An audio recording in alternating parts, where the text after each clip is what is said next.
আবারও লঘুচাপে উত্তর বঙ্গোপসাগর, সাগর উত্তাল থাকায় সব বন্দরে ৩ নম্বর সতর্ক সংকেত বহাল।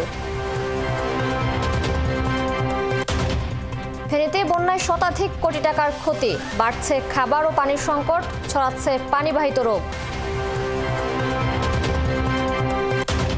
দীর্ঘদিন ধরে বেহাল বরিশাল বাকেরগঞ্জ সড়ক, দুর্ভোগে 10,000-এরও বেশি মানুষ, ঘটছে দুর্ঘটনা। দেশে বিভাজন সৃষ্টিতে বিদেশি শত্রুরা সক্রিয়, পটুয়াখালীতে বললেন এনসিপি নেতা নাহিদ ইসলাম। অবহেলায় মৃতপ্রায় পাবনা সরকারি গণগ্রন্থাগার, 14 বছরেও শেষ হয়নি 4তলা ভবনের নির্মাণ কাজ।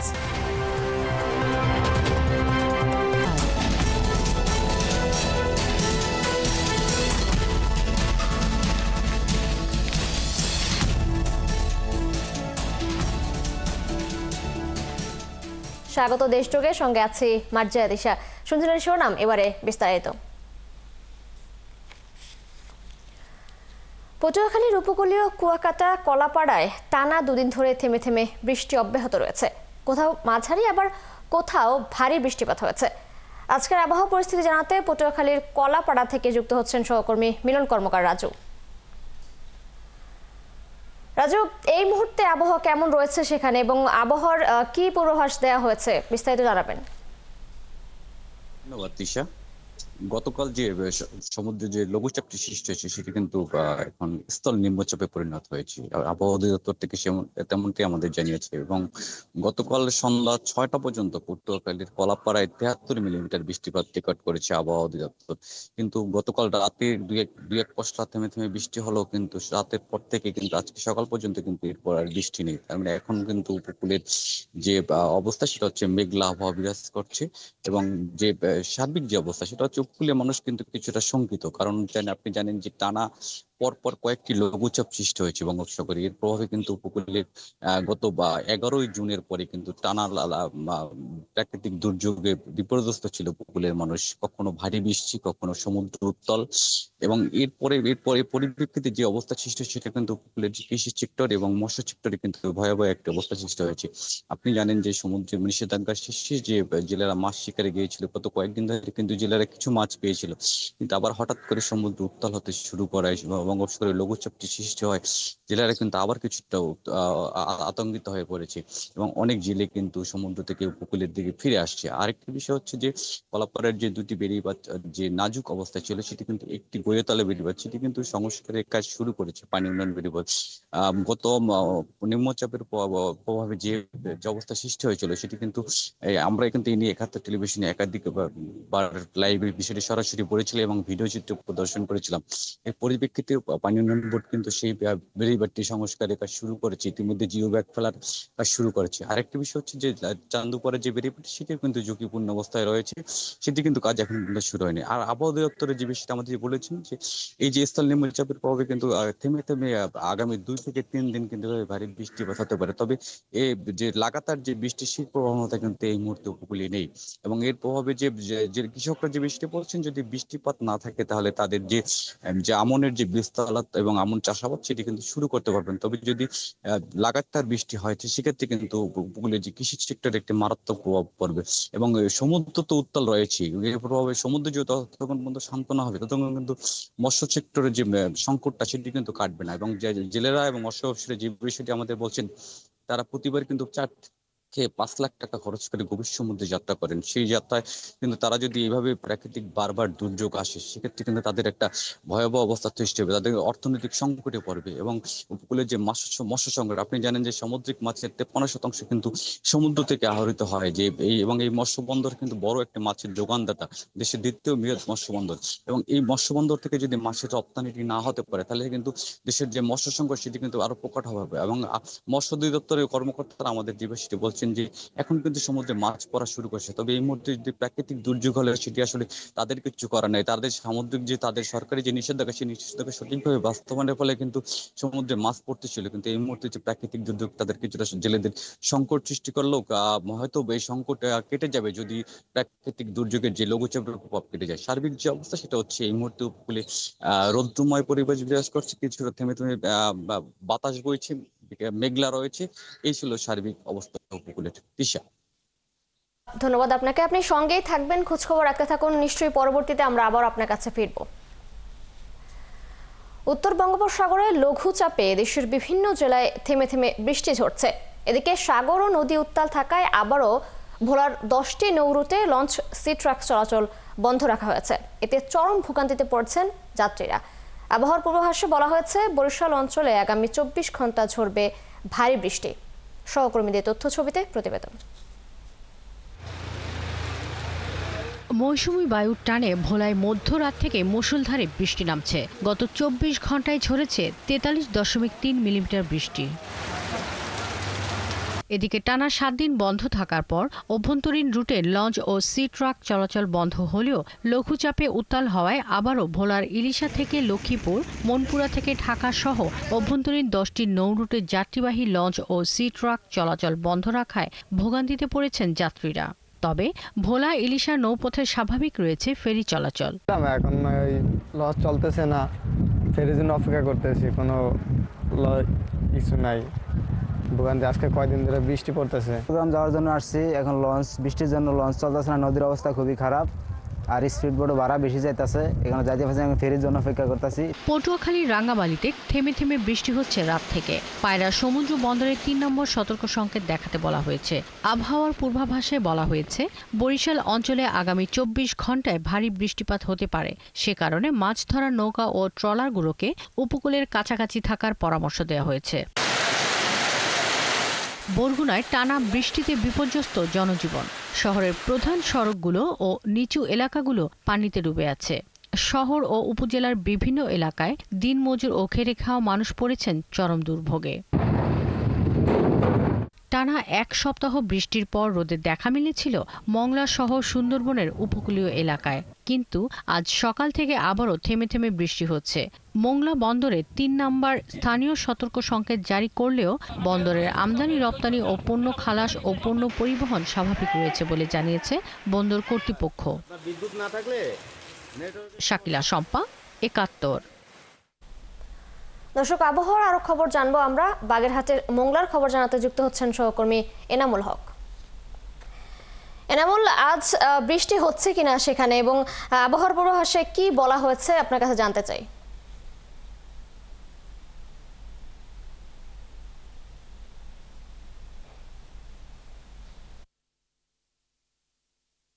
পরে কিন্তু গত শনিবার এবং রবিবার কিছুটা বৃষ্টিপাত কম হলেও গতকাল সোমবার থেকে কিন্তু দিনভর থেমে থেমে বৃষ্টি হয়েছে এবং আজকে রাত্রেও কিন্তু থেমে থেমে কয়েক দফায় বৃষ্টি হয়েছে। তবে সকাল হতেই কিন্তু আমরা দেখতে পাচ্ছি যে আকাশে কিন্তু মেঘ এবং যে সূর্যের একটা লুকোচুরি চলছে। কারণ সকাল থেকে আবহাওয়া মেঘলা থাকলো, এই মুহূর্তে কিন্তু সূর্যের কিছুটা ইয়ে উঁকি দিচ্ছে এবং সূর্য দেখা যাচ্ছে, কিন্তু আবার একটু খানিক পরে কিন্তু আবার সূর্যটা মেঘে ঢেকে যাচ্ছে। তবে সকালে হালকা বৃষ্টিপাত হলেও এই মুহূর্তে কিন্তু বৃষ্টিপাত নেই।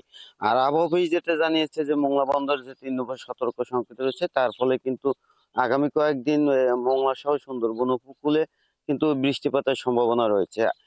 যেটি কিন্তু এই বৃষ্টিপাত হলে কিন্তু আমি আরেকটি বিষয় আপনাকে জানিয়ে রাখি যে গত কয়েকদিনের টানা বৃষ্টিপাতে কিন্তু সবচেয়ে বেশি ক্ষতিগ্রস্ত হয়েছে এখানকার মৎস্য চাষী, বিশেষ করে বাগদা চিংড়ি ঘের মালিক।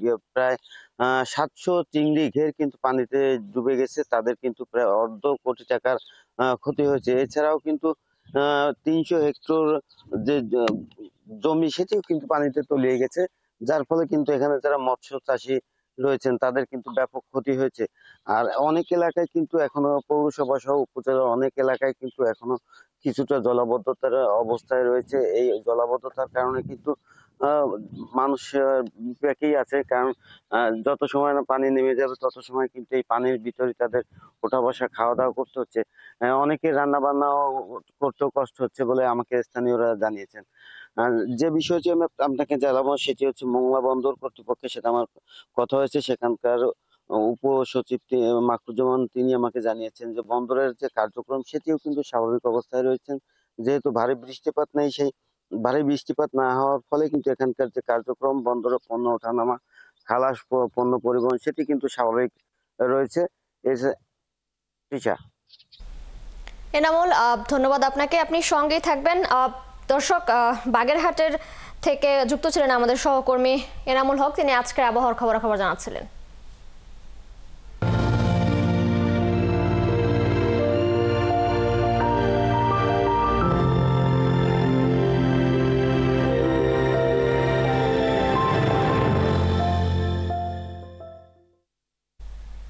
ফেনীতে বন্যার পানি নামার সাথে সাথে স্পষ্ট হচ্ছে ক্ষয়ক্ষতির চিত্র। আশ্রয়কেন্দ্র থেকে মানুষ ফিরছেন নিজ ভিটে মাটিতে, কিন্তু ঘরে ফিরেই তারা পড়ছেন নানামুখী সংকটে। ফসলের ক্ষতিতে খাদ্য সংকটের আশঙ্কা আর বিশুদ্ধ পানির অভাবে বাড়ছে পানিবাহিত রোগ। অন্যদিকে বন্যার জন্য দায়ী ৩৬টি বাঁধ ভাঙার বিষয়ে উঠেছে অনিয়ম ও দুর্নীতির অভিযোগ। ফেনী থেকে ফিরে সবুজ মাহমুদ জানাচ্ছেন বিস্তারিত। ক্যামেরায় ছিলেন আলী ইমাম। ফেনীতে বন্যার পানি নামছে, বের হয়ে আসছে ক্ষয়ক্ষতির চিত্র। বন্যা কবলিত মানুষের দুর্গতি চরমে। এখনও অনেকের বসতভিটা পানির নিচে, সড়কগুলো ক্ষতিগ্রস্ত। ছাগলনিয়া উপজেলার লাকি আক্তার 4 দিন আগে ছিলেন আশ্রয় কেন্দ্রে পুরো পরিবার নিয়ে। বন্যার পানি নেমে যাওয়ায় গত রবিবার বাড়ি ফিরেছেন। শুরু হয়েছে ঘুরে দাঁড়ানোর যুদ্ধ। চেয়ারম্যান মেম্বার তো বলেন নাই কার কমু, যদি আনারা যদি দয়া করি সাহায্য করেন তাইলে হ্যাঁ মুয়ারি নয় আর কিনারে তো আর কিছু হইতে কনে দিব।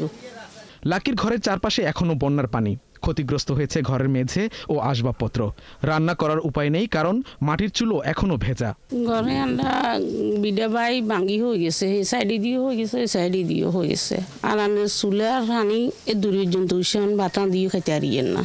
বন্যার পর সৃষ্টি হয়েছে বিশুদ্ধ পানির সংকট। হাসপাতালগুলোতে বেড়েছে চর্মরোগ, ডায়রিয়া সহ বিভিন্ন পানিবাহিত রোগীর সংখ্যা।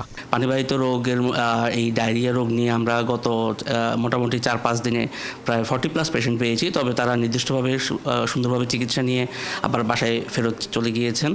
বন্যায় ক্ষতিগ্রস্ত হয়েছে গ্রামের কমিউনিটি ক্লিনিকগুলো, ব্যাহত হচ্ছে স্বাস্থ্যসেবা। অ্যালার্জি, চর্মরোগ এই ধরনের বেশি রোগ এসতেছে, আর জ্বর সর্দি কাশি তো আছেই। আর তাছাড়া এখন আমাদের এখানে সেবা দিতেও অনেক কষ্ট হতেছে, কারণ আমরা আসতে অনেক পানি। ফেনীর বন্যার অন্যতম কারণ বন্যা নিয়ন্ত্রণ বাঁধের ভাঙন। প্রশাসনের হিসেবেই ফেনীতে 36টি বাঁধ ভেঙেছে। ক্ষতিগ্রস্ত বাঁধগুলো দ্রুত সংস্কারের আশ্বাস দিলেন ফেনীর জেলা প্রশাসন। বন্যা নিয়ন্ত্রণ বাঁধের যে সকল স্থানে বাঁধের ভাঙন তৈরি হয়েছে, সে সকল স্থানের বাঁধ মেরামতের জন্য জরুরি ভিত্তিতে পানি উন্নয়ন বোর্ড ব্যবস্থা গ্রহণ করবে এবং যত দ্রুত সম্ভব এই বাঁধের ভাঙা অংশগুলো মেরামতের জন্য পানি উন্নয়ন বোর্ড প্রয়োজনীয় ব্যবস্থা নেবে। এই আশ্বাসে বিশ্বাস রেখে আবারও নিরাশ হবে কি ফেনীবাসী? গত বছর ফেনী সহ 11টি জেলা বন্যায় প্লাবিত হলো। এরপর অনেক সরকারি অর্থ বরাদ্দ হলো, বাঁধ নির্মাণ হলো, কিন্তু শত শত কোটি টাকার সেই বাঁধ ভেঙে এবারও ভাসলো ফেনী। বাঁধ নির্মাণ করলে কারো না কারো পকেট ভরলেও ফেনীবাসীর যে কোনো লাভ হয়নি তা তো দৃশ্যমান। দরকার টেকসই সমাধান। সবুজ মাহমুদ, 71, ফেনী। দর্শক, ফেনীর বন্যা পরিস্থিতি জানাতে আমাদের সাথে সরাসরি যুক্ত হচ্ছেন সহকর্মী জহিরুল হক মিলু। মিলু, আপনি এখন কোন এলাকায় আছেন এবং সেখানকার বন্যার পরিস্থিতি কেমন দেখতে পাচ্ছেন, এবং বন্যা দুর্গতদেরকে তারা কোন অবস্থায় আছেন, সার্বিক সব বিষয় একটু জানাবেন আমাদেরকে।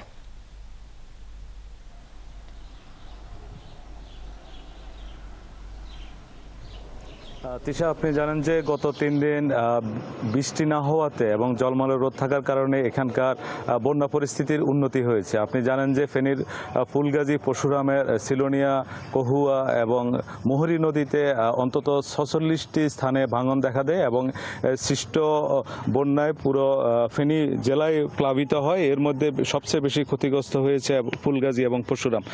তবে ফুলগাজী এবং পরশুরামে পানি নামতে শুরু করেছে। এখন সেটি ফেনী শহরের কিছু অংশ, ফেনী সদর, ছাগলনাইয়া এবং দাগনভূঞাতে আক্রান্ত। পানি নামার সাথে সাথে কিন্তু ক্ষতচিহ্নটা দৃশ্যমান হচ্ছে। আপনি জানেন যে যারা আশ্রয় কেন্দ্রে ছিল তারা কিন্তু বাড়ি ফিরতে শুরু করেছে। তবে বাড়িতে যাওয়ার পরে মূলত তাদের নতুন সংগ্রাম শুরু হয়েছে। কদমাক্ত ঘর বাড়ি, ভাঙাচোরা আসবাবপত্র, পচে যাওয়া খাদ্য সামগ্রী নিয়ে শুরু হয় আবার নতুন বেঁচে থাকার লড়াই।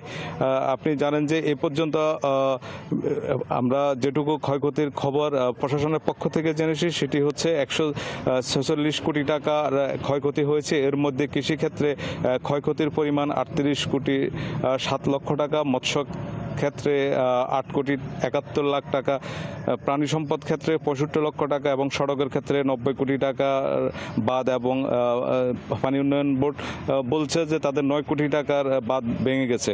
তো স্মরণকালের এই যে বন্যাটি সেটি আপনি জানেন যে গত বছর 24-এর যে বন্যাটি হয়েছিল সেই ক্ষতিটি কিন্তু এখনো ফেনীর মানুষ এখনো এই ক্ষতির চিহ্ন এখনো বয়ে বেড়াচ্ছে। তারা যে নতুন করে বাঁচার যে স্বপ্ন দেখেছে সেটি এই বন্যায় সেটি আবার বুলুশ হয়ে গেছে এবং তারা বলছেন যে একটি স্থায়ী বাঁধের মাধ্যমে তাদের এই বন্যা পরিস্থিতির সমস্যা সমাধানের সম্ভব। তবে পানি উন্নয়ন বোর্ড বলছে যে পানি যেহেতু নামছে তারা নতুন করে 46টি স্থানে ভাঙনের যে চিহ্নটি রয়েছে তারা সেখানে সংস্কারের কাজ শুরু করবে। তবে তারা বলছে যে যেটি টেকসই বাঁধের দাবি এলাকাবাসী সে বিষয়ে পানি উন্নয়ন বোর্ড বলছে যে চলতি বছরে তারা একটি মেগা প্রকল্প নিয়েছে যেটি 7,340 কোটি টাকা। সেটি যদি অর্থ ছাড় পাওয়া যায় সেক্ষেত্রে একটি স্থায়ী বাঁধের বিষয়টি তারা জোরালোভাবে বলছেন এবং তারা বলছেন যে এই বাঁধ হলে এই পানি যে জলাবদ্ধতা সেটি কেটে যাবে। তবে ফেনীর মানুষ বরাবরের মতো বলছে যে তারা ত্রাণ চায় না, তারা একটি স্থায়ী টেকসই বাঁধ চায় এবং সেজন্য তারা কিন্তু প্রতিনিয়ত বিভিন্নভাবে তারা এই দাবিটি তুলছে। এবং আপনি জানেন যে আজকে কিন্তু পরশুরামে সাধারণ মানুষ রাস্তায় 11টায় আরেকটি মানববন্ধনের আয়োজন করেছে এবং তারা সেই দাবি কিন্তু বারবার প্রতিধ্বনি করছে। তিশা, এই ছিল এখানকার বন্যার সর্বশেষ। মিলো, অসংখ্য ধন্যবাদ আপনাকে আমাদের সাথে যুক্ত হবার জন্য। আপনি সঙ্গেই থাকবেন। দর্শক, ফেনীর বন্যা পরিস্থিতি জানাতে আমাদের সাথে যুক্ত ছিলেন সহকর্মী জহিরুল হক মিলো। দীর্ঘ 7 বছর ধরে বেহাল হয়ে আছে বরিশাল বাকেরগঞ্জ সড়ক। এলাকার বাসিন্দারা জানান, বাকেরগঞ্জের পিয়ারপুর থেকে গোবিন্দপুর পর্যন্ত 11.5 কিলোমিটার সড়কের অবস্থা সবচেয়ে খারাপ। অথচ অভ্যন্তরীণ রুটের বাস ও স্যালো ইঞ্জিনের বাহনে প্রতিদিন 10,000-এরও বেশি যাত্রী চলাচল করে এই পথে। এতে চূড়ান্ত দুর্ভোগের মুখে পড়ে মানুষ। সবচেয়ে বেশি কষ্ট হয় প্রবীণ এবং অসুস্থ যারা আছেন তারা। বিধান সরকারের প্রতিবেদন। খানাখন্দের কারণে এই সড়ক ধরে যাতায়াতের চলতি পথেই হঠাৎ করে গাড়ি বন্ধ হয়ে যায়। এতে করে গন্তব্যে পৌঁছতে দেরি হবার পাশাপাশি বাড়তি ভাড়া দিতে হয়। এখন এই যে গাড়ি ঠিক করতেছে, গাড়ি ঠিক করবে তারপর যাব, আমাদের সময় নষ্ট হইলো। পথের মধ্যে আসতেছি রানিং গাড়ি, রাস্তা ভালো না তো, ভাঙা রাস্তা, ঝাঁকিতে ঝাঁকিতে ওরা একটা নাট হয়তো ছুটে গেছে। গাড়ি চললে মাজা কোমর থাকে না, এখন অনেক কষ্ট লাগে। তবে সবচেয়ে বেশি ভোগান্তিতে পড়েন বয়স্ক যাত্রীরা। আর এই পথে যখন কোনো রোগীকে তোলা হয়, এলাকার লোকজন বলেন জমের ঘাড়ে তোলা হলো। খুবই অসুবিধা, মানে 10 টাকার ভাড়া আমাকে 300 টাকা দেওয়া লাগে, এরকমের অবস্থা। রাস্তায় একবার নামলে পরে মেডিকেল যাওয়া লাগে। আমাদের একবার গেলে আরেকবার ওষুধ খাওয়া লাগে, রাস্তার অবস্থা এমন হয়েছে। আর গাড়ি চালকরা বলেন কার গাড়ি কখন নষ্ট হবে এই সড়কে তা কেউ বলতে পারে না। গাড়ি উল্টে বা সড়কের পাশের খাদে পড়ে যাত্রী আহত হবার খবর প্রায় দিনই পাওয়া যায়। রাস্তা খারাপ, এই জন্য গাড়ির ডিফেন্সিয়াল ভাঙছে, এক্সেল ভাঙছে, ড্রাম ভাঙছে, যাত্রী গাছও লাগে পারে কি ব্যথা হয়েছে। বাসের তো মনে করেন পাতি থাকে না, স্প্রিং পাতি ভাঙে যায় প্রতিদিন। অনেক গাড়ি, আমাদের গাড়ি যাত্রী যাওয়ার পথে গাড়ি ভাঙ্গিয়া পড়ে যায়, ফল ভাঙ্গে এবং চাক্কা বাস্ট হয়ে যায়। তবে আশার কথা শোনালেন স্থানীয় সরকার প্রকৌশল অধিদপ্তরের নির্বাহী প্রকৌশলী। টেন্ডার প্রক্রিয়ার পর ঠিকাদারের সাথে চুক্তি সম্পন্ন হয়েছে। এখন সড়কের পাশে কিছুটা অংশে থাকা গাছ কাটা হলেই কাজ শুরু হবে। যেহেতু চুক্তি হয়ে গেছে, আমরা কাজটা পুরোপুরি তাকে বুঝাই দিতে পারবো এবং আমরা আশা করতেছি যে আগামী বছর নাগাদ কাজটা একটা পর্যায়ে নিয়ে আসতে পারবো, মানুষের দুর্ভোগ লাঘব হবে আশা করি। 21,75,00,000 টাকা ব্যয়ে 11.5 কিলোমিটার এই বেহাল সড়কের কাজ 2026 সালের জুনের মধ্যে শেষ হবে। বিধান সরকার, 71, বরিশাল। দর্শক, এ বিষয়ে বিস্তারিত জানাতে বরিশাল থেকে যুক্ত হচ্ছেন সহকর্মী বিধান সরকার। বিধান, সড়কটির কারণে মানুষের দুর্ভোগের কথা জানাবেন এবং এছাড়া সড়কটির সংস্কারের বিষয়ে কি বলছে স্থানীয় প্রশাসন এবং সংশ্লিষ্ট যারা আছেন সেই কর্তৃপক্ষরা।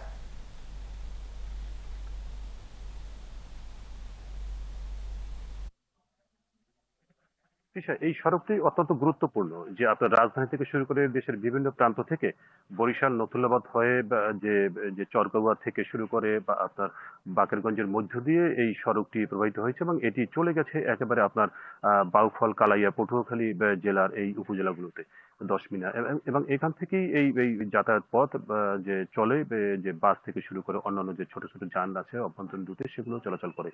কিন্তু এই সড়কটি 5 থেকে 7 বছর আগে একবার হয়েছিল এবং তারপর থেকে আর এটি মেরামত বা সংস্কার করা হয়নি।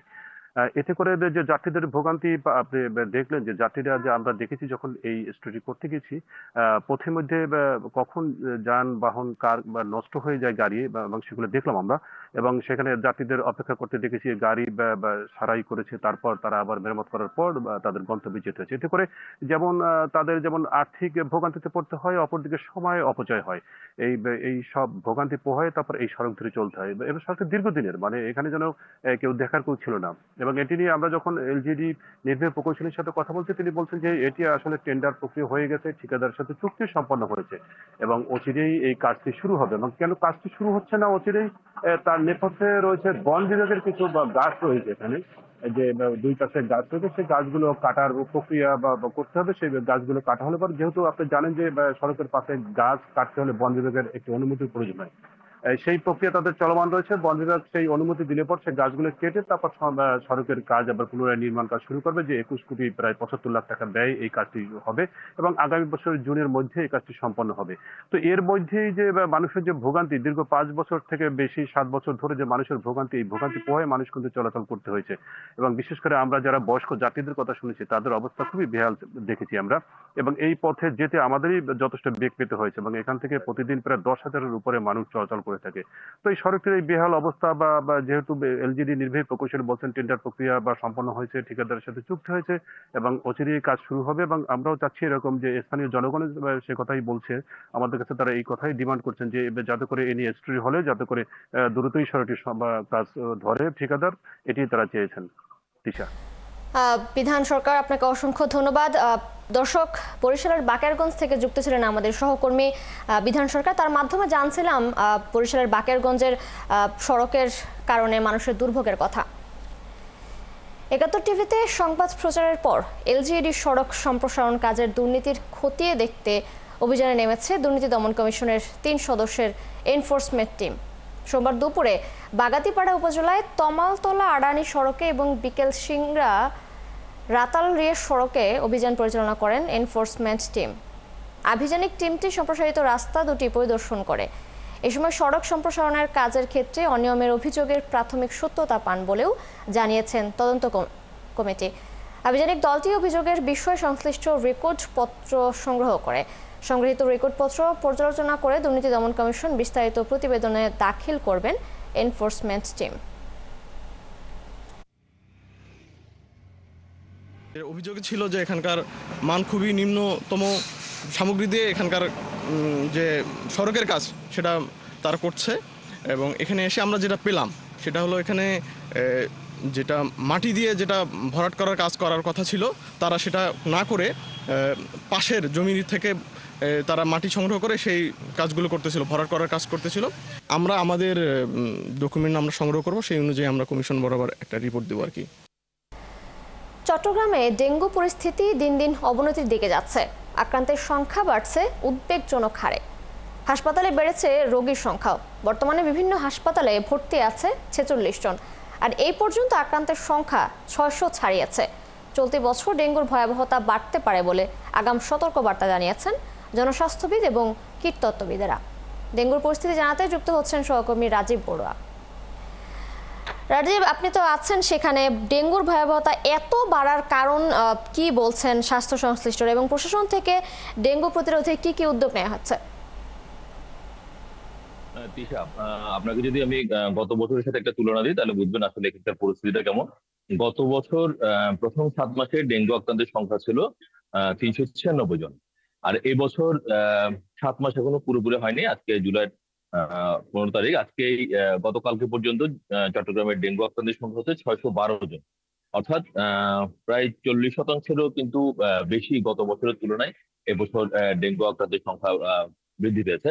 এবং এই বছর কিন্তু আমরা দেখছি যে নগরের তুলনায় কিন্তু উপজেলাগুলোতে রোগীর সংখ্যা বেশি। এবং যারা চিকিৎসা নিতে এসছেন মেডিকেল কলেজ হাসপাতালগুলোতে, আমরা সেসব ডেঙ্গু আক্রান্ত রোগী এবং তাদের স্বজনদের সাথে কথা বলেছি। তারা বলছেন যে আসলে উপজেলাগুলোতে আসলে ওইভাবে নগরে যেভাবে একটু মশার ওষুধ ছেটানো হয় বা একটু সচেতনমূলক কার্যক্রম গুলো আছে, কিন্তু উপজেলা পর্যায়ে সেই কাজগুলো একবারে নেই বললেই চলে। তো যার কারণে আসলে ওই উপজেলা থেকে আসলে ডেঙ্গু রোগী প্রতিনিয়ত বাড়ছে এবং গত 24 ঘন্টায় প্রায় এখানে রোগী ভর্তি হচ্ছে প্রায় 46 জন বিভিন্ন হাসপাতালগুলোতে আছে এবং প্রতিনিয়ত কিন্তু আরো বাড়ছে। তবে এখানে যে হিসাবটা আছে বাস্তবিক পরিস্থিতি কিন্তু আরেকটু ভিন্ন। যেমন উপজেলাগুলো লেভেলে যেখানে যে ডেঙ্গু আক্রান্ত হচ্ছে এবং ওখানে যে বিভিন্ন প্রাইভেট ল্যাব গুলো আছে, ওখানে যে পরীক্ষাগুলো হয় সেগুলোর পুরোপুরি খবর কিন্তু আসলে এখানে আসে না। তো যার কারণে আমরা যে চিত্রটি পাই, রোগী কিন্তু আসলে বাস্তবিক তার চেয়ে ভিন্ন। যেহেতু নগরে সিটি কর্পোরেশনের পক্ষ থেকে কিছুটা মশার ওষুধ দেওয়া হয় বা কিছুটা সচেতনতামূলক কার্যক্রম চলছে এবং মানুষও একটু সচেতন হয়েছে, যার কারণে এবার দেখছি যে গত বছরের তুলনায় এবছর নগরে একটু কম, কিন্তু উপজেলাগুলোতে আসলে বেড়ে গেছে। এবং তবে তারপরেও আমরা দেখছি যে চট্টগ্রাম নগরেও কিন্তু প্রতি মাসে কিন্তু সংখ্যাটা বাড়ছে। যেমন মে মাসে আক্রান্তের সংখ্যা ছিল 116 জন, জুন মাসে 176 জন এবং জুলাই 167 জন আজকে পর্যন্ত। তবে গত বছর আমরা দেখেছি যে মৃত্যুর সংখ্যা কিছুটা বেশি ছিল, এবছর এখনো পর্যন্ত মৃত্যুর সংখ্যাটা এত বেশি নেই। 3 জন মারা গেছেন এই ডেঙ্গু আক্রান্ত হয়ে।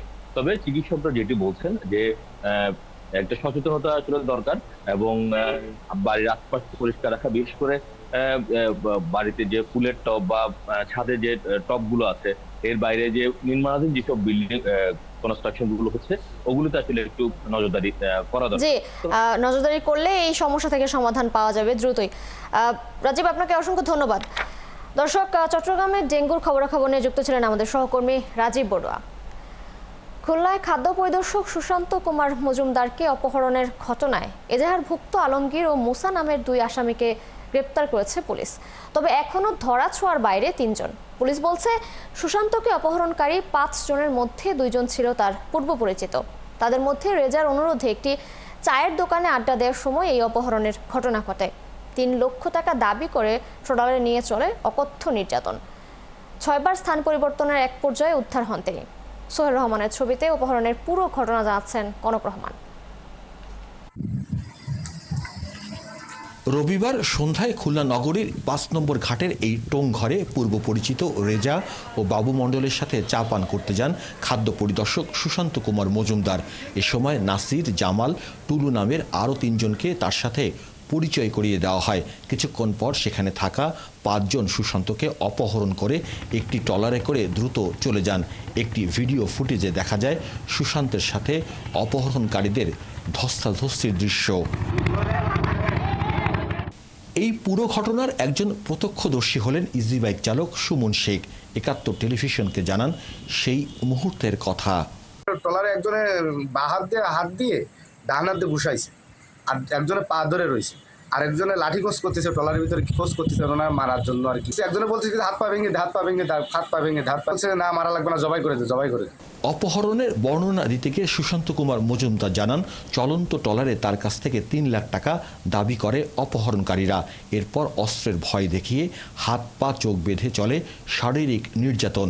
এরপর ট্রলারটি আইসগাতি এলাকায় ভিড়লে 20,000 টাকা বিকাশের মাধ্যমে আদায় করে তারা। পিস্তলদের ভয় দেশে ঠেকায় রাখছে, গালের ভিতর দেশে, আর মুখ বাঁধছে, চোখ বাঁধছে, আর পিটায়, মাঝে মাঝে কিল দেয়, মানে ঘুষি দেয়, কিল দেয়, মানে জড়ায় মড়ায় ধরে, মানে 3-4 জনের জড়ায় করায় ধরে। এদিকে ঘটনা জানাজানির পর দ্রুত যৌথ অভিযান শুরু করে পুলিশ ও অন্যান্য সংস্থা। এরপর বিষয়টি আঁচ করতে পেরে তেরোখাদা উপজেলার আজগড়া এলাকায় সুশান্তকে ফেলে পালিয়ে যায় অপহরণকারীরা। এই ঘটনায় 7 জনের নামে মামলা করেন সুশান্তের স্ত্রী। পরে পুলিশ আলমগীর কবির ও মুসা খান নামের 2 আসামিকে গ্রেফতার করে। যারা টাকা নিতে আসবে তাদের আমরা গ্রেফতার অভিযানে আমরা বসে থাকি, কিন্তু তারা আর আমাদের মানে কম্বাইন্ড অভিযানের প্রেক্ষিতে তারা আর ওই টাকা নিতে আসতে সক্ষম হয়নি। গোয়েন্দা এবং আমাদের আরও আভিযানিক দল দিয়ে এলাকাটা কর্ডন করে রাখি। পরবর্তীতে তারা বুঝতে পারে যে তারা তাদের কার্য সম্পাদন করতে পারবে না। এমন ঘটনার পর আতঙ্কে আছেন ওই এলাকার মানুষ। ঘটনায় জড়িতদের আইনের আওতায় আনার দাবি জানিয়েছেন তারা। কনক রহমান, ৭১, খুলনা। মব জাস্টিসের মাধ্যমে বিশৃঙ্খলা সৃষ্টি করে বিএনপির নামে কুৎসা রটানো হচ্ছে বলে মন্তব্য করেছেন বিএনপির সিনিয়র যুগ্ম মহাসচিব রুহুল কবির রিজভী। সোমবার বিকেলে উপজেলার ভুলতা খেলার মাঠে বিএনপির প্রাথমিক সদস্য নবায়ন ও নতুন সদস্য সংগ্রহ উপলক্ষে আয়োজিত সমাবেশে প্রধান অতিথির বক্তব্যে তিনি এসব কথা বলেন। তিনি বলেন, বর্তমানে মব জাস্টিস সমাজের ক্যান্সারে পরিণত হয়েছে। এটা কারা করছে সবাই জানে। কিছু সংগঠন বাচ্চাদের দিয়ে দেশ নতুন করে অরাজকতা সৃষ্টি করার চেষ্টা চালাচ্ছে। বিএনপির নামে কুৎসা রটানো হচ্ছে, কিন্তু বিএনপির বিরুদ্ধে অতীতেও সব অপপ্রচার নানামুখী ষড়যন্ত্র হওয়ায় মিলে গেছে। কারণ বিএনপি গণমুখী দল, দলের ভারপ্রাপ্ত চেয়ারম্যানের কাছে যার বিরুদ্ধে অভিযোগ গেছে প্রমাণিত হলেই বহিষ্কার করা হচ্ছে।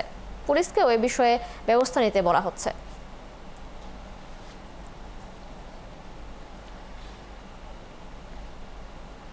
কক্সবাজারে ইসলামী আন্দোলন বাংলাদেশের জেলা শাখার আয়োজনে জনসভা হয়েছে। সোমবার কক্সবাজার পাবলিক লাইব্রেরি মাঠে ইসলামী আন্দোলন বাংলাদেশ কক্সবাজার জেলা শাখা আয়োজিত জনসভায় প্রধান অতিথির বক্তব্যে দলের আমির মুফতি সৈয়দ রেজাউল করিম জানান, ৫ আগস্ট নতুন স্বাধীনতা পেলেও পাশের দেশের ষড়যন্ত্র থেমে নেই। সুতরাং নতুন স্বাধীনতার অংশীজনদের আচার আচরণে সংযত হতে হবে, যাতে ঐক্য বিনষ্ট না হয়। তিনি বলেন, সোহাগ হত্যা আইয়ামে জাহিলিয়াতের নির্মমতাকেও হার মানিয়েছে। তিনি আরও বলেন, দেশ থেকে ফ্যাসিবাদ বিতাড়িত করতে আগামী জাতীয় নির্বাচনে পিআর পদ্ধতি প্রয়োজন। সংখ্যানুপাতিক নির্বাচন পদ্ধতির বিরোধিতা করতে পারে শুধুমাত্র দেশের শত্রু, মানবতার শত্রু, ইসলামের শত্রুরাই। জনসভায় আগামী নির্বাচনে কক্সবাজারে দলের 4 জনকে জেলার 4 আসনের প্রার্থীকে পরিচয় করিয়ে দেওয়া হয়। গোপন তৎপরতায় দীর্ঘদিন ধরে অভ্যস্ত গুপ্ত সংগঠন কর্তৃক মব সৃষ্টির অপচেষ্টা, শিক্ষা প্রতিষ্ঠানে শিক্ষার সুষ্ঠু পরিবেশ নষ্ট করা এবং সারা দেশে আইনশৃঙ্খলা পরিস্থিতির অবনতির প্রতিবাদে ছাত্রদলের বিক্ষোভ মিছিল অনুষ্ঠিত হয়েছে। কেন্দ্রীয় কর্মসূচির অংশ হিসেবে বিক্ষোভ সমাবেশ করেছে ছাত্রদল। সহকর্মীদের তথ্য ছবিতে প্রতিবেদন। বগুড়ায় কেন্দ্রীয় কর্মসূচির অংশ হিসেবে বিক্ষোভ সমাবেশ করেছে ছাত্রদল। সোমবার বিকেলে শহরের কেন্দ্রীয় শহীদ মিনারে খোকন পার্কে সমাবেশের আয়োজন করে দলটি। এরপর সেখান থেকে বিক্ষোভ মিছিল শুরু হয়। মিছিলটি শহরের জলেশ্বরীতলা ও ইয়াকুবিয়ার মোড় ঘুরে সাতমাথা হয়ে আবারও খোকন পার্কে গিয়ে শেষ হয়। বিক্ষোভ সমাবেশে জেলা বিএনপি ও যুবদল সহ ছাত্রদলের শীর্ষ নেতারা উপস্থিত ছিলেন। পঞ্চগড় জেলা বিএনপির কার্যালয় থেকে বের হয় বিক্ষোভ মিছিল। মিছিলটি শহরের প্রধান সড়ক ঘুরে চৌরঙ্গি মোড় এলাকায় শেষ হয়। এরপর সেখানে সংক্ষিপ্ত সমাবেশ অনুষ্ঠিত হয়।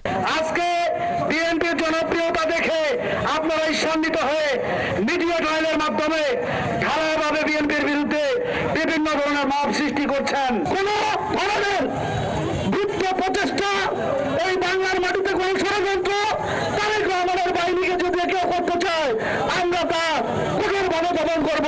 রাজবাড়ী জেলা বিএনপির কার্যালয় থেকে বিক্ষোভ মিছিল বের করে ছাত্রদলের নেতাকর্মীরা। মিছিলটি শহরের বিভিন্ন এলাকা ঘুরে শহরের মুক্তিযোদ্ধা স্মৃতি চত্বরে এসে পথসভা করে। শিক্ষা প্রতিষ্ঠানের সুষ্ঠু পরিবেশ বিনষ্ট করা এবং সারা দেশে আইন শৃঙ্খলা পরিস্থিতির অবনতির প্রতিবাদে সাতক্ষীরায় বিক্ষোভ মিছিল কর্মসূচি পালন করেছে জেলা ছাত্রদল।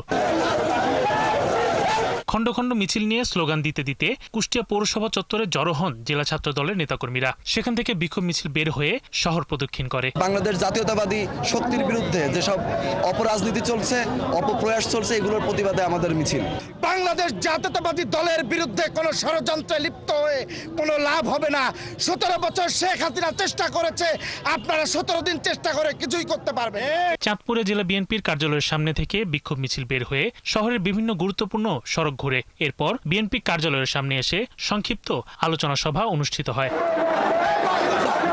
পটুয়াখালীতে জেলা ছাত্রদলের উদ্যোগে বিশাল বিক্ষোভ মিছিল হয়েছে। এতে কয়েক হাজার নেতাকর্মী অংশ নেন। পরে মিছিলটি শহরের বিভিন্ন সড়ক ঘুরে দলীয় কার্যালয়ে গিয়ে শেষ হয়।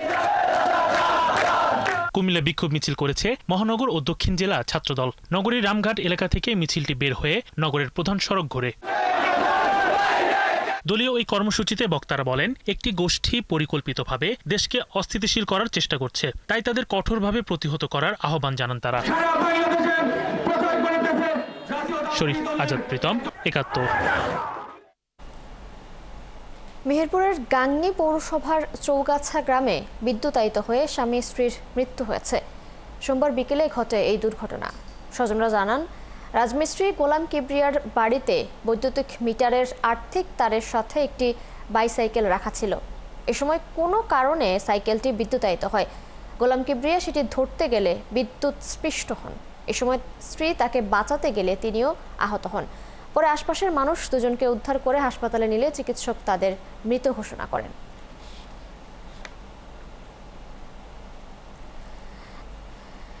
শেরপুরের নালিতাবাড়িতে নিখোঁজের একদিন পর নদী থেকে এক সিএনজি চালিত অটোরিকশা চালকের মরদেহ উদ্ধার করেছে পুলিশ। একই সাথে নদী থেকে উদ্ধার করা হয়েছে অটোরিকশাটি। সোমবার দুপুরে নদীর আড়াইআনি বাজার ঘাট এলাকা থেকে সিএনজি চালিত অটোরিকশা এবং বিকেলে পৌর শহরের আমবাগান এলাকার ভোগাই নদী থেকে চালকের মরদেহ উদ্ধার হয়। নালিতাবাড়ি থানার ভারপ্রাপ্ত কর্মকর্তা সোহেল রানা জানান, নকলা উপজেলার ধুকুরিয়া গ্রামের হুমায়ুন গত শনিবার রাতে অটোরিকশা নিয়ে বাড়ি থেকে বের হয়ে নিখোঁজ হন। এদিকে সোমবার নালিতাবাড়ির ভোগাই নদীতে একটি সিএনজি চালিত অটোরিকশা পড়ে থাকতে দেখে পুলিশকে খবর দেয় স্থানীয়রা। পরে পুলিশ গিয়ে অটোরিকশাটি উদ্ধার করে। এক পর্যায়ে স্থানীয়দের সহযোগিতায় ওই নদী থেকে হুমায়ুনের মরদেহ উদ্ধার করে পুলিশ। বগুড়ার নন্দীগ্রামে বাসের চাপায় মোটরসাইকেল আরোহী দুই ভাই নিহত হয়েছেন। সোমবার এই দুর্ঘটনা ঘটে। পুলিশ জানায়, দুই ভাই ইসমাইল হোসেন ও ইদ্রিস আলী নন্দীগ্রাম থেকে মোটরসাইকেলে করে শহরে তাদের বাড়িতে ফিরছিলেন। বগুড়া নাটোর মহাসড়কের শহরকুড়ি এলাকায় পৌঁছলে দ্রুতগামী একটি বিআরটিসি বাস তাদের ধাক্কা দেয়। ঘটনাস্থলেই দুজনের মৃত্যু হয়। পরে মৃতদেহ উদ্ধার করে পরিবারের কাছে হস্তান্তর করা হয়। এই ঘটনায় আইনগত ব্যবস্থা নেওয়ার আশ্বাস দিয়েছে পুলিশ।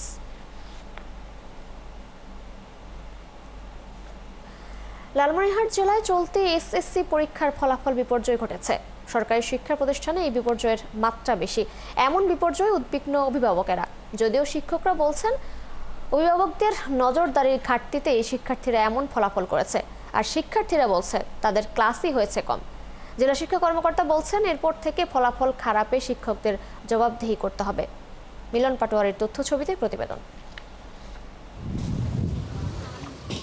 লালমনিরহাট পশ্চিম বড়োয়ার নোটারি উচ্চ বিদ্যালয় থেকে চলতি বছর এসএসসি পরীক্ষায় অংশ নিয়েছিল 8 জন শিক্ষার্থী।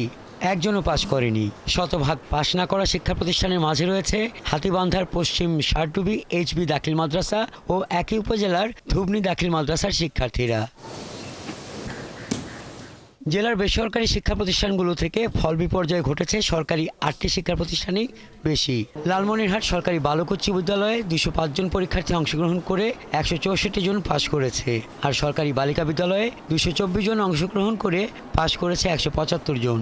মেয়েরা তো হচ্ছে বাইরে ঘোরে না, কিন্তু ওরা হচ্ছে যে প্রাইভেট কোচিং এগুলোর মধ্যে বেশি মানে গুরুত্ব দেয়। রেগুলার ক্লাসে আসে না, ক্লাসে না আসার পর তাদের ক্লাসের যে নিয়মিত যে আপডেটগুলো আছে সেই আপডেটগুলো তারা পায় না। যদিও সরকারি শিক্ষা প্রতিষ্ঠান সহ পুরো জেলার ফল বিপর্যয়ের কারণ হিসেবে অভিভাবকদের নজরদারির অভাবকে দায়ী করছেন শিক্ষকেরা। শিক্ষার্থীরা আসলে সঠিকভাবে স্কুলে আসে না। ওদেরকে আমরা স্কুলে নিয়ে আসার জন্য বিভিন্ন সময় আমরা গার্ডিয়ান সমাবেশ করেছি, তাতেও খুব একটা আমরা সাড়া পাইনি। গার্ডিয়ানদের উপস্থিতিও মানে আশাজনক নয়। আমাদেরকে একটু সচেতন হতে হবে, গার্জিয়ানদেরকে এইভাবে অভিভাবকদের এগিয়ে আসতে হবে। উভয় যে আমরা এগিয়ে যখন আসবো তখন হয়তো ফলাফলটা একটু ভালো করা সম্ভব। এদিকে শিক্ষার্থীরা বলছেন, বিদ্যালয়ে তাদের ক্লাস হয়েছে অনেক কম। কোচিংয়ে পড়ার জন্য চাপ ছিল বেশি। ক্লাসে যদি স্টুডেন্ট না থাকে তখন টিচাররা হচ্ছে পড়াতে আগ্রহ হয় না, তখন তাদেরও মনে হয় যে ক্লাসে গিয়ে কী করবো, স্টুডেন্ট তো নাই। ইদানিং স্টুডেন্টগুলাই এমন হয়েছে যে তারা স্কুলের শিক্ষকদের থেকে কোচিং, প্রাইভেট ইত্যাদি নিয়ে বিজি। জেলা শিক্ষা কর্মকর্তা জানান, আগামীতে ফলাফলের জন্য শিক্ষা প্রতিষ্ঠানের প্রধানদের মূল্যায়নের আওতায় আনা হবে। প্রায় 3 বছর থেকে শিক্ষকদের কোনো প্রশিক্ষণ হচ্ছে না।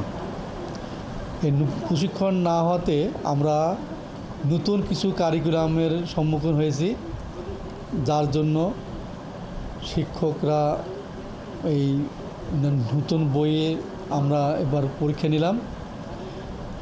আমাদের আগামীতে অর্থাৎ এই সামনের নভেম্বর থেকে নতুন কারিকুলামের উপর বেশ কিছু প্রশিক্ষণ হবে, এতে ছেলেরা উপকৃত হবে। চলতি বছর এসএসসি পরীক্ষায় জেলায় 19,068 জন পরীক্ষার্থী অংশগ্রহণ করে অকৃতকার্য হয়েছে 7,523 জন। হাসান আহমেদ, 71।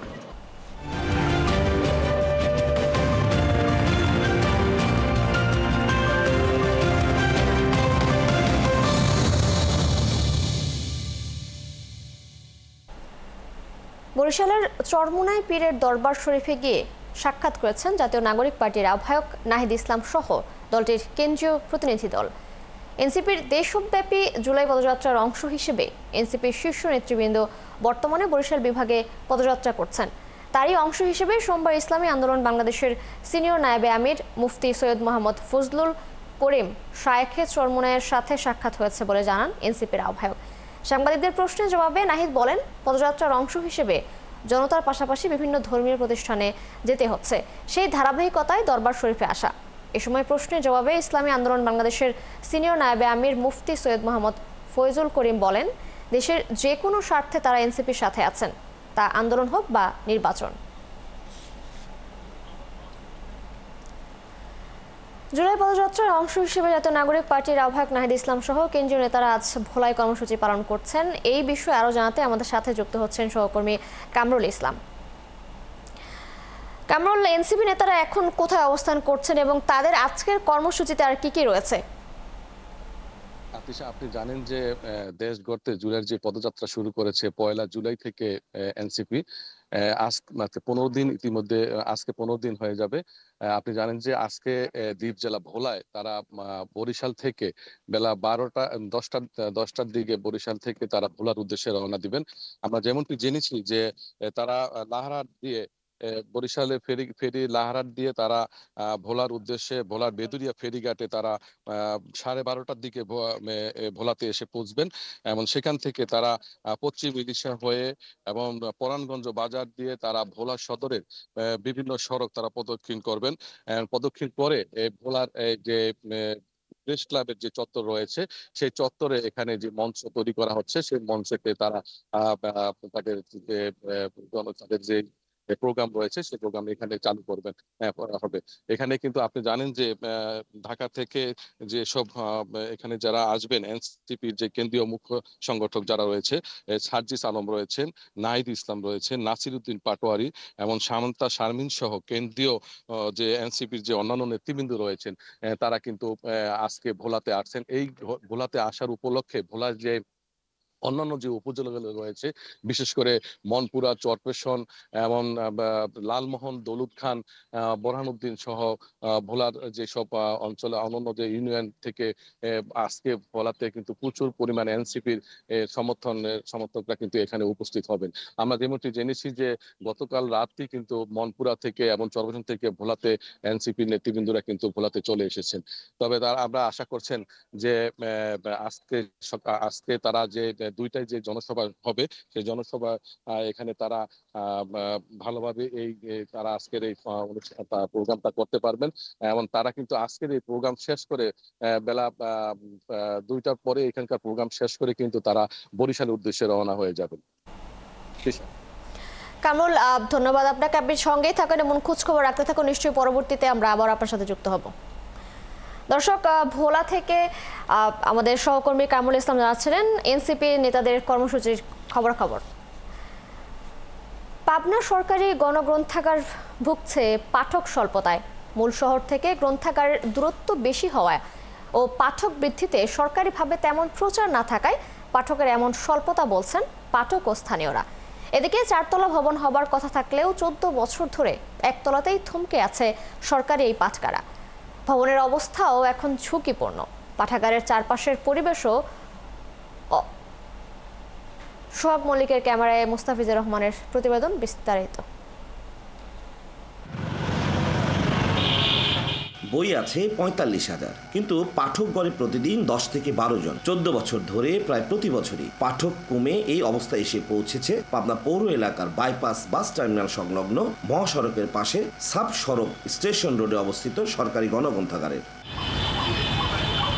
মূল সড়ক থেকে সহজে বোঝা যায় না এখানে এত বইয়ের সংগ্রহে ভরা সরকারি গণগ্রন্থাগার রয়েছে। পাঠাগারের মূল ফটক সাব সড়কে। পাঠাগারের প্রবেশ মুখের সামনে বিশাল পানি নিষ্কাশনের ড্রেন। ময়লার ভাগার ছিল সামনের অংশে, সেটি প্রশাসনের উদ্যোগে সরানো হলেও এখন জায়গাটি ইট বালু বিক্রেতাদের দখলে। পাঠাগার ভবনের আরেক পাশে ময়লার ডোবা। এখানে জায়গা নির্বাচনটা হচ্ছে ভুল জায়গা নির্বাচনের কারণে এখানে পাঠক আগ্রহী না। যদি শহরের কোনো আশপাশে হতো তাহলে জমজমা থাকতো। সেখানে পরিবেশটা একটু নোংরা আছে। প্লেসটা যাই হোক, তারপরে একটু পরিবেশটা ভালো করলে হয়তো মানুষজন আসবে। আমি চাকরি প্রত্যাশী, চাকরির জন্য এখানে এসে প্রতিদিন বই পড়ি। এদিকে 4 তলা হবার কথা থাকলেও একতলাতে আটকে আছে পাঠাগার। সেই একতলার অবকাঠামোগত অবস্থাও এখন সুবিধার নয়। বই রাখার ব্যবস্থাতেও রয়েছে অব্যবস্থাপনা। সমস্যার সমাধানে কর্তৃপক্ষকে অবগত করা হয়েছে বলে জানান পাঠাগারের সহকারী লাইব্রেরিয়ান। অনেকটা জরাজীর্ণ বা ঊর্ধ্বমুখী সম্প্রসারণে কিছুটা জটিলতা তৈরি হয়েছে, কিন্তু এটা সমাধানের জন্য আমাদের মানে মহাপরিচালক মহোদয় ডিজি স্যার উনি পদক্ষেপ নিয়েছেন। জেলা প্রশাসক জানান পাঠক স্বল্পতার বিষয়ে জানা হয়নি, অল্প কিছুদিন হলো দায়িত্ব নেওয়ায় পাঠকের কাছে পাঠাগারকে পৌঁছে দিতে নানা পদক্ষেপ নেওয়া হবে। পাঠকের একটা মিলন মেলায় পরিণত হয়, ছেলে মেয়েরা যেন এখান থেকে উপকৃত হতে পারে, এখানে এসে যেন তারা বই যেন এবং বইও যাতে মানসম্মত বই এখানে থাকে, স্টুডেন্টদের উপযোগী এবং তারা যারা অন্য পাবলিক যেহেতু গণগ্রন্থাগার সব শ্রেণী পেশার মানুষ যাতে এখানে এসে বই পড়ে আনন্দ পায় এবং জ্ঞান অর্জন করতে পারে, সেটা আমরা নিশ্চিত করার জন্য কাজ করব। 33 শতক অর্থাৎ 1 বিঘা জমির উপরে 2011 সালে 4 তলা পরিকল্পনায় 1 তলা পাকা ভবন নির্মাণ করে নিজস্ব জায়গাতে কার্যক্রম শুরু হয় এই সরকারি গণগ্রন্থাগারের। মুস্তাফিজুর রহমান, 71, পাবনা। বাংলাদেশ অ্যাস্ট্রোনমিক্যাল অ্যাসোসিয়েশনের উদ্যোগে টাঙ্গাইলে অ্যাপেক্স অ্যাস্ট্রো অলিম্পিয়াড 2025 অনুষ্ঠিত হয়েছে। সোমবার শহরের বিবেকানন্দ স্কুল অ্যান্ড কলেজে এই বাছাই পর্ব অনুষ্ঠিত হয়। স্কুল কলেজের শিক্ষার্থীদের মাঝে জ্যোতির্বিজ্ঞান জনপ্রিয় করে তুলতে প্রথমবারের মতো জেলা পর্যায়ে এই কর্মসূচির আয়োজন করা হয়। টাঙ্গাইলের বিভিন্ন বিদ্যালয় থেকে আসা প্রায় 70 জন শিক্ষার্থী এই কর্মসূচিতে অংশ নেয়। ছোট বড় 2 গ্রুপ থেকে চূড়ান্তভাবে 20 শিক্ষার্থীকে জাতীয় পর্যায়ে অংশগ্রহণের জন্য চূড়ান্তভাবে মনোনীত করা হয়। জেলা মাধ্যমিক শিক্ষা অফিসার রেবেকা সুলতানা প্রধান অতিথি হিসেবে উত্তীর্ণদের মাঝে ক্রেস্ট ও সনদপত্র বিতরণ করেন।